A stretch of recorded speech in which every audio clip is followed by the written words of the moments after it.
नमस्ते सुदेवी चैनल आप सब स्वागत है। उठान गीत लेके आई हूँ। बरसी गई बदरी लाल के भय पे, बरसी गई बदरी लाल के भय पे, कीच काच होई त सासु नहीं आई, कीच काच होई त सासु नहीं आई, बचल रहे पियरी लाल के भय पे, बचल रहे पियरी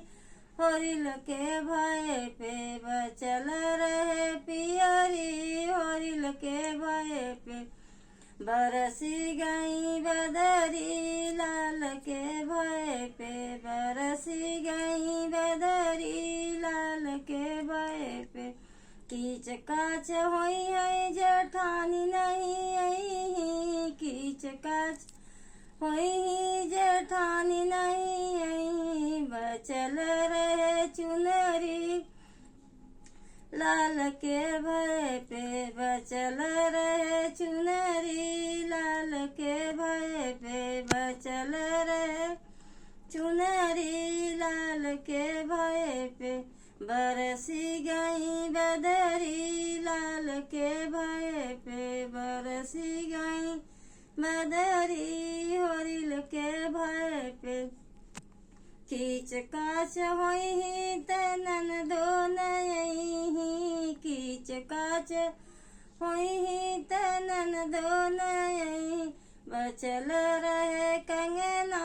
लालन के भय पे, बचल रहे कंगना होरिल के भय पे, बचल रहे कंगना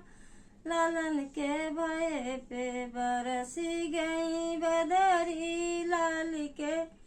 भय पे, बरसी गई बदरी लाल के भय पे, कीच काच होई देवरानी नहीं, कीच काच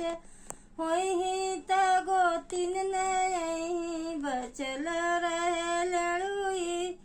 लाल के भय पे, बचल रहे लड़ुई बाबुल के भय पे,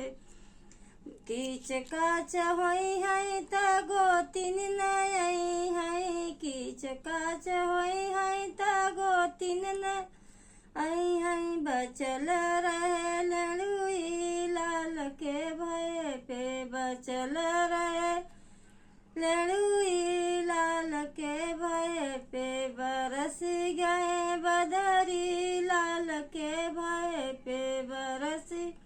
गए बदरी लाल के भय पे।